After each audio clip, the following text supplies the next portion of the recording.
కాకినాడకు ఈ వెంకీ రెసిడెన్సీకి ఈరోజు రావడానికి కారణం ముఖ్యంగా 3 అంశాల గురించి ప్రస్తావించేదానికి మేము ముందుకు రావడం జరిగింది. ఒకటి, దళిత విభజన, ఏబిసిడి క్లాసిఫికేషన్. రెండవది, విశాఖ ఉక్కు ఫ్యాక్టరీ. మూడోది, దేశంలో ఉన్నటువంటి బ్యాంకులు పనితీరు. ఈ 3 అంశాలు ప్రస్తావించడం జరుగుతుంది మీ ముందు. ముఖ్యంగా దేశంలో ఒకప్పుడు అంటరానితనం ఉండేది. అంటరానితనం అంటే ఏందో చాలామందికి ప్రస్తుతం తెలియకపోవచ్చు. తెలిసినా ఏదో కొంచెం తెలిసి ఉండొచ్చు. అంటరానితనం అంటే దళితులను తాకేవాళ్ళు కాదు. ఈరోజు ఉన్నటువంటి మాదిగలను తాకేవాళ్ళు కాదు. గుళ్ళకు రానిచ్చేవాళ్ళు కాదు, బళ్ళకు రానిచ్చేవాళ్ళు కాదు, రోడ్లపైకి రానిచ్చేవాళ్ళు కాదు. క్రూరమైనటువంటి అంటరానితనాన్ని భారతదేశంలో గత 5,000 సంవత్సరాలుగా ఉండేది. ఇప్పటికీ కొన్ని ప్రాంతాల్లో ఉంది, లేకపోలేదు. పూర్తిగా పోయింది అనుకుంటే అది భ్రమే. ఇంకా ఉంది అంటరానితనం దేశంలో. మరి మహాత్మా గాంధీ గారు స్వతంత్రం రాకముందు ప్రతి ముఖ్యమైన ప్రాంతాలకు వచ్చారు. కాకినాడకు కూడా వచ్చాడు. ఆయన వచ్చినప్పుడు 2 అంశాలను గురించే మాట్లాడేవాడు మహాత్మా గాంధీ గారు. ఒకటి, దేశానికి స్వతంత్రం. రెండోది, అంటరానితనం నిర్మూలన. అంటరానితనం నిర్మూలన. మరి ఆయన చేసినటువంటి కృషి, కాంగ్రెస్ పార్టీ యొక్క కృషి, జవహర్లాల్ నెహ్రూ ప్రధానమంత్రిగా తీసుకున్నటువంటి నిర్ణయాలు, అంబేద్కర్ గారి తెలివితేటలు, మేధా సంపత్తి వల్ల దళితులకు ఈరోజు 15% రిజర్వేషన్లు ఇస్తున్నారు. గిరిజనులకు 7.5% రిజర్వేషన్లు ఇస్తున్నారు. మరి ఓబీసీలకు సోనియా గాంధీ, డాక్టర్ మన్మోహన్ సింగ్, చెప్పుకోక తప్పదు, అర్జున్ సింగ్ల కృషి వల్ల 27% రిజర్వేషన్లు విద్యా సంస్థల్లో, ఉద్యోగాల్లో ఇవ్వడం జరిగింది. 10-15 సంవత్సరాలుగా ఐఏఎస్ ఆఫీసర్లు అయ్యారు, కొంతమంది ఐపీఎస్ ఆఫీసర్లు అయ్యారు, ఎంబీబీఎస్లో చేరారు, బీటెక్లో చేరారు, వెనుకబడిన వర్గాల నుంచి. ఈ విధంగా రిజర్వేషన్లు అమలు చేస్తుంటే తెలుగుదేశం పార్టీ పుట్టింది 82-83లో. నాకు ఎన్టీ రామారావు గారంటే గౌరవం ఉంది, పెద్ద మనిషి. 40 సంవత్సరాల క్రితం తెలుగుదేశం పార్టీ పుట్టిన తర్వాత వాళ్ళ మనసుల్లో పుట్టింది, పుట్టకూడనిది పుట్టింది. దళితులు 20% మంది. వీళ్ళని మనం విభజించుకుంటే కనీసం కొంతమంది మనకు వస్తే బాగుంటుందన్న ఆలోచన తెలుగుదేశం పార్టీలో పుట్టింది. ఆ రోజుల్లో ఉన్నటువంటి పర్వతనేని ఉపేంద్ర, ఆయన నోట్లో నుంచే మాటలు నేను విన్నాను.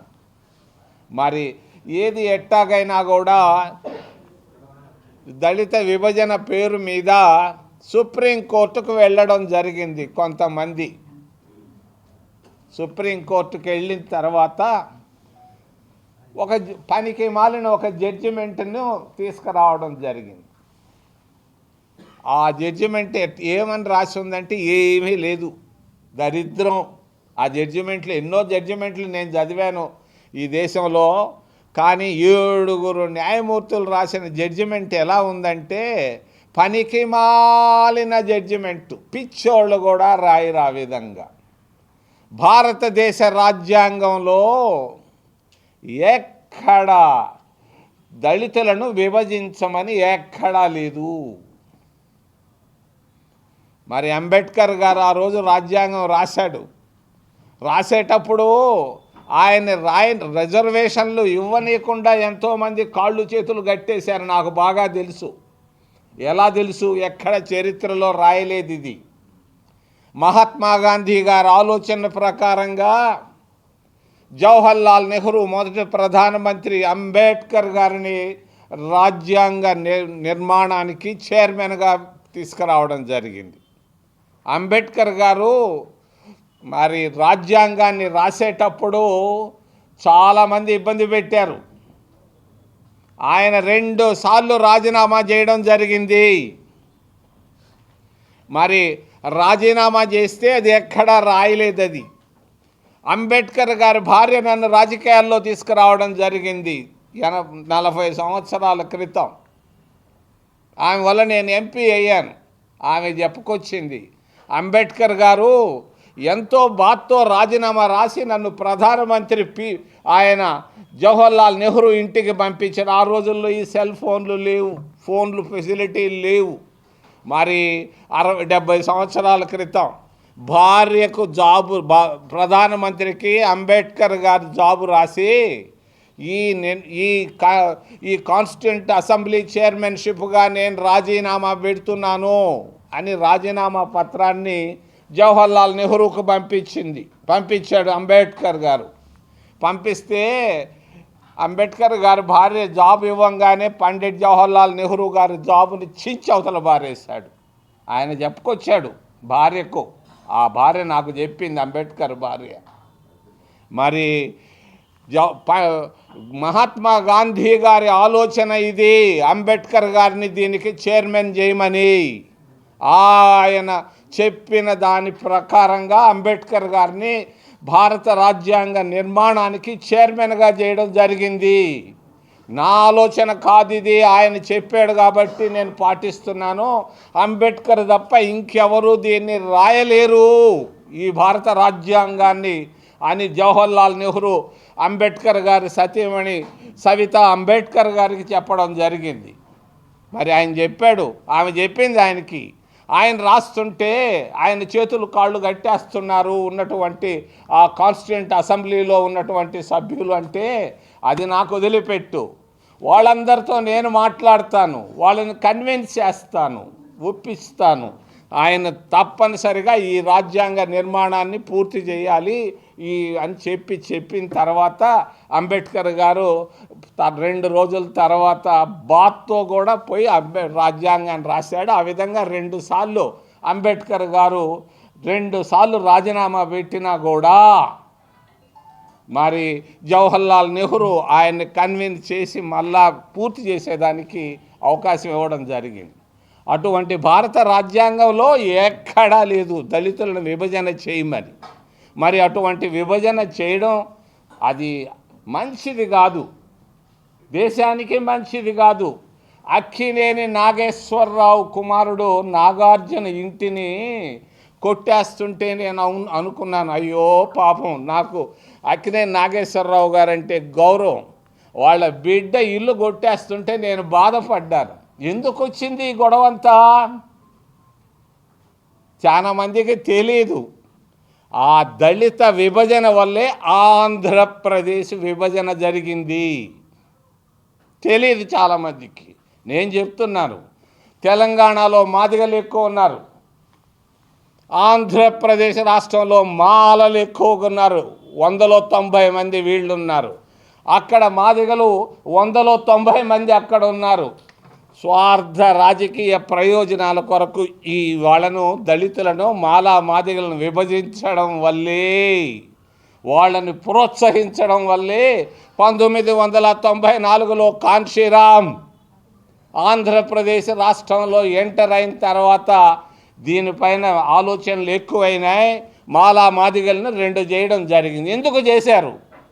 మరి 1993లో ములాయం సింగ్ ప్రభుత్వాన్ని ఏర్పాటు చేశాడు. ఎస్సీలు ఓబీసీలను కలిపి కాక్షీరామ్ ములాయం సింగ్లు ఇద్దరు కలిసి చేస్తే ఆయన 93లో అది అయిపోయిన తర్వాత ఇక్కడికి వచ్చాడు.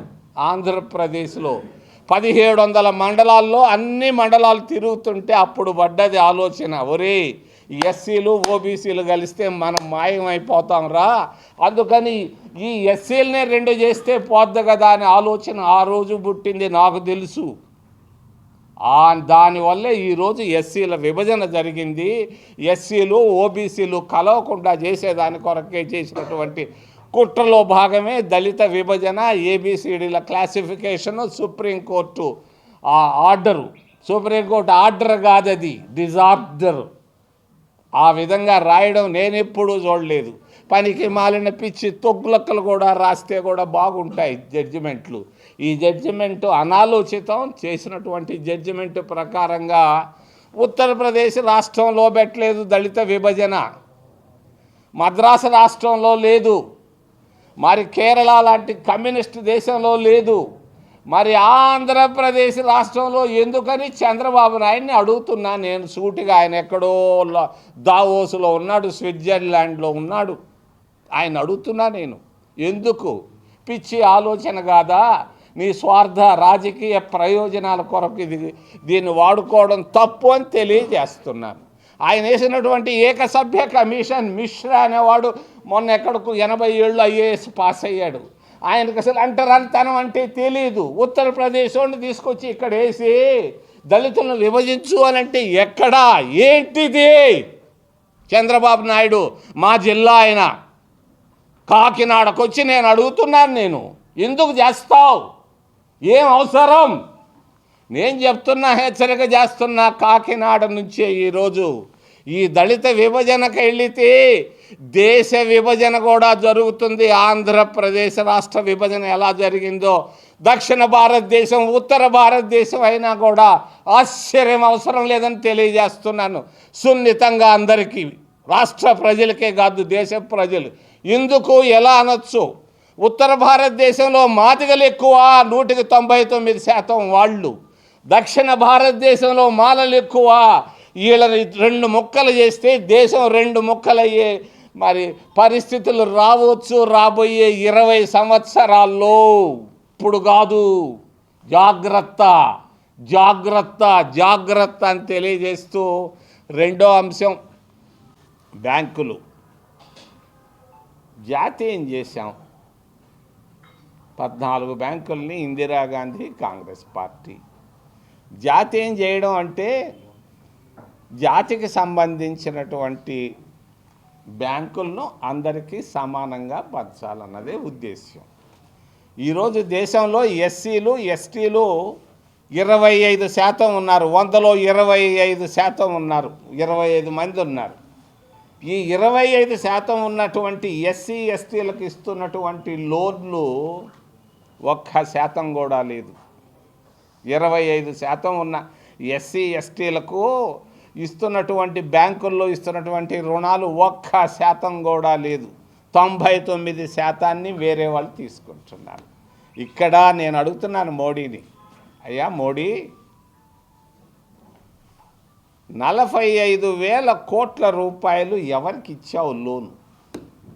45,000 కోట్ల రూపాయలు ఎవరికి అప్పులు ఇచ్చావు ఈ మధ్యలో?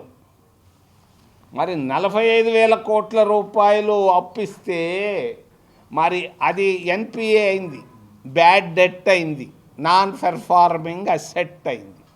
మరి నాన్ పెర్ఫార్మింగ్ అసెట్ అయిన తర్వాత మరి ఆయన దగ్గర నుంచి 450 కోట్లు కట్టించుకొని 45,000 కోట్లు తీసుకున్నటువంటి ఒక మహానుభావుడు దగ్గర నుంచి మరి 450 కోట్లు తీసుకొని మిగిలినటువంటి 40,000 కోట్ల రూపాయలు పైన డబ్బుని ఎలా రుణమాఫీ చేశావు?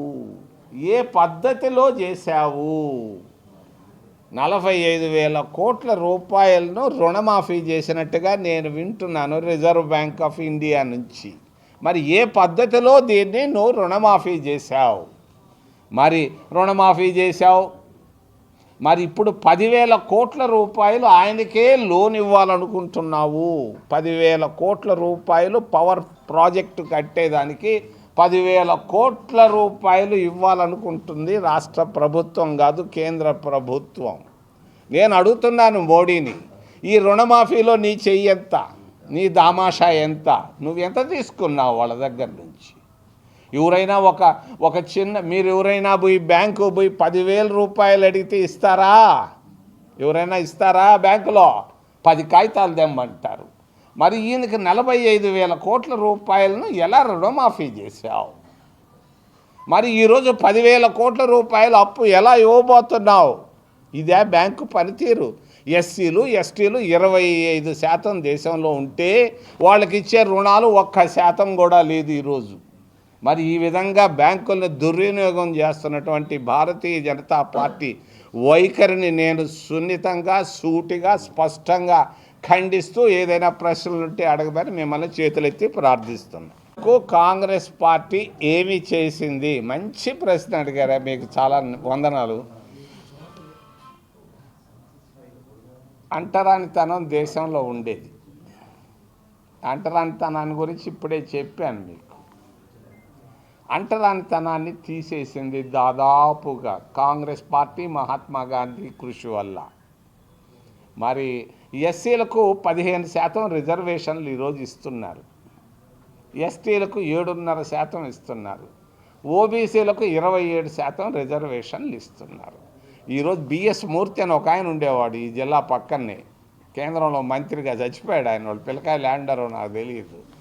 మరి కృష్ణమూర్తి అని ఒక ఆయన ఉండేవాడు, హర్షకుమార్, వీళ్ళందరూ ఎంపీలు అయ్యారు ఇక్కడి నుంచి. మరి ఇక్కడ నుంచి ఒక ఆయన స్పీకర్ కూడా ఆయనకి బాలయోగని అయ్యాడు. ఈ రిజర్వేషన్ల వల్ల వీళ్ళు ఈ స్థాయికి వచ్చారు. ఎస్సీల స్థితిగతులు కొంత మార్పు వచ్చింది. నేను కూడా ఎస్సీని, నాలో కూడా ఈ తెల్లసొక్కా వేసుకున్నానంటే కాంగ్రెస్ పార్టీ వల్లే. మరి ఎంతో మార్పు వచ్చింది, కానీ ఆశించినంత రాలేదు. నేను ఆశించింది 100 అయితే అంత రాలేదు, ఇంకా రావాల్సిన చాలా ఉంది. కానీ ఒక్కటి మాత్రం నేను చెప్పదలుచుకున్నాను ఎస్సీ సోదరులకి ఇక్కడి నుంచి. మరి ఈ రిజర్వేషన్లు, చదువులు, ఉద్యోగాల వల్ల ప్రయోజనం లేదు. ఆర్థికంగా ఎదగాలి.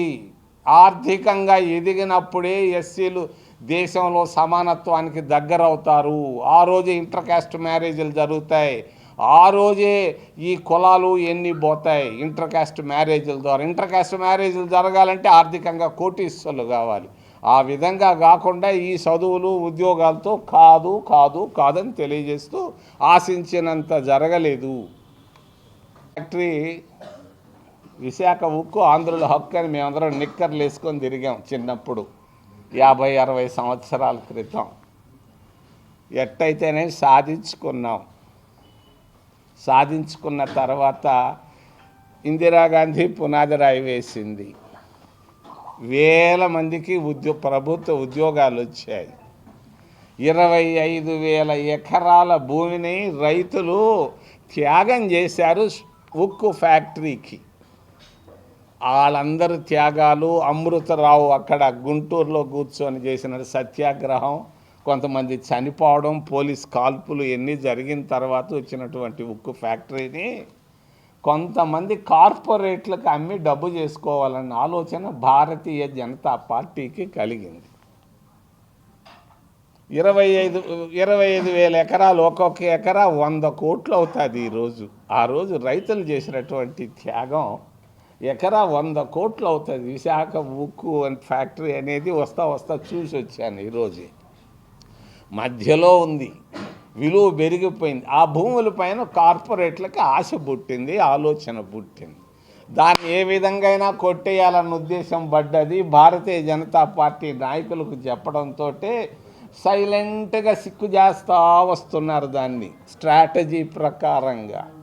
మరి మూసేసి ఆ భూమిని అమ్ముకొని డబ్బులు చేసుకోవాలన్నది కార్పొరేట్ల ఆలోచన. భారతీయ జనతా పార్టీ కమిషన్లు తీసుకోవాలన్నది వాళ్ళ ఆలోచన. ఈ ఆలోచనలో భాగంగానే విశాఖ ఉక్కును ఏ విధంగా తీసేయాలన్న ఉద్దేశంతో ఉంటే మరి మొన్న ఆయన వచ్చిపోయినాడు 8వ తారీఖు గడ్డపైన వచ్చాడు. ఆ సభలో ఇద్దరున్నారు మీ ప్రాంతం నుంచి ఉన్నటువంటి ఎమ్మెల్యే, పిఠాపురం ఎమ్మెల్యే మరి చంద్రబాబు నాయుడు. ఇద్దరు రాష్ట్ర ప్రయోజనాల గురించి, ఉక్కు ఫ్యాక్టరీని గురించి ఒక్క మాట మాట్లాడలేదు.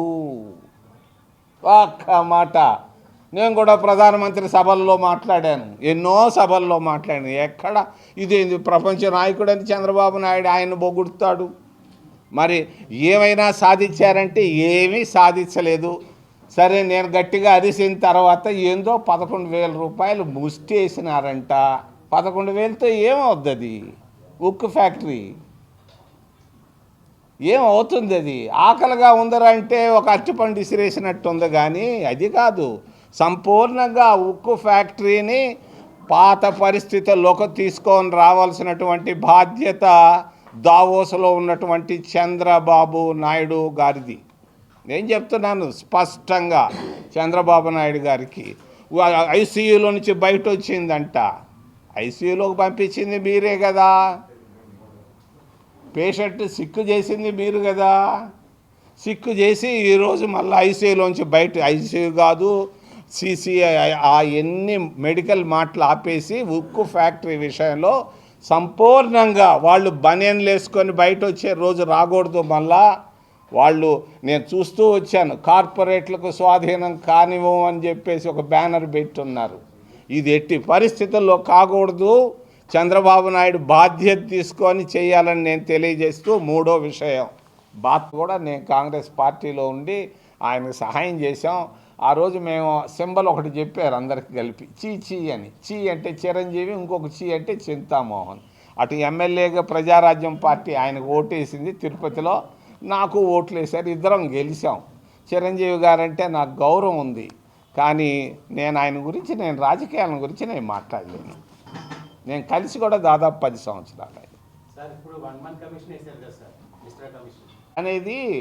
రిజిస్ట్రార్ జనరల్ ఆఫ్ ఇండియా అని ఒక ఆయన ఉంటాడు, ఆయన చేస్తేనే దానికి చట్టానికి కరెక్టు. సచివాలయంలో మీసాలు రాని వాళ్ళు, పెళ్లి కాని వాళ్ళు ఏదో సెన్సస్ చేశారు, ఎస్సీలు తీసుకుపోయి ఓబీసీల్లో కలిపి ఉన్నారు. అది చట్టం కరెక్ట్ కాదు. అది ఆ సెన్సస్కి కూడా విలువ లేదు. కాబట్టి ఏ నిర్ణయం తీసుకున్నా అది తప్పుడు నిర్ణయం. చంద్రబాబుకి ముందుగానే తెలియజేస్తున్నా, తప్పు చేయబాకు చంద్రబాబు అని తెలియజేస్తాను.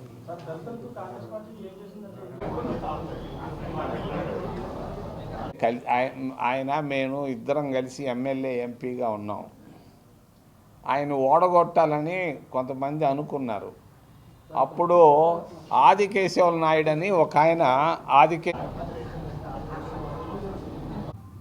ఇక్కడికి ఏదో 20 కిలోమీటర్లు 10 కిలోమీటర్లు అని విన్నా. మీ పిఠాపురం ఎమ్మెల్యే పవన్ కళ్యాణ్ని నేను సూటిగా అడుగుతున్నా, ఇప్పుడు ఏం అడగల, సినిమా యాక్టర్ మనకెందుకు లేదు. ఆయన్ని పిఠాపురంలో ఉన్న ఎమ్మెల్యే కాకినాడ నుంచి నేను అడుగుతున్నా, ఈ ఏబిసిడీల విభజన, మాలా మాదిగల విభజన పైన మీరు ఆ ప్రభుత్వంలో ఉన్నారు, ఎన్డీఏ ప్రభుత్వంలో ఉన్నారు, ఆంధ్రప్రదేశ్ కూటమి ప్రభుత్వంలో ఉన్నారు. ఈ మాలా మాదిగ విభజన పైన పవన్ కళ్యాణ్ నీ ఆలోచన ఏంది? ఎస్ఆ నోవా? పవన్ కళ్యాణ్ నేను అడుగుతున్నా, నిన్ననే మీకు గ్లాసుకి రికగ్నిషన్ వచ్చింది ఎలక్షన్ కమిషన్ నుంచి. ఏంటి నీ ఆలోచన ఏంది? ఈ మాలా మాదిగలను 2 చేయాలన్నది నీ ఆలోచన ఉంటే చెప్పు, ధైర్యంగా ధీమాగా చెప్పు అని నేను ప్రశ్నిస్తూ, రెండవది విశాఖ ఉక్కు ఫ్యాక్టరీ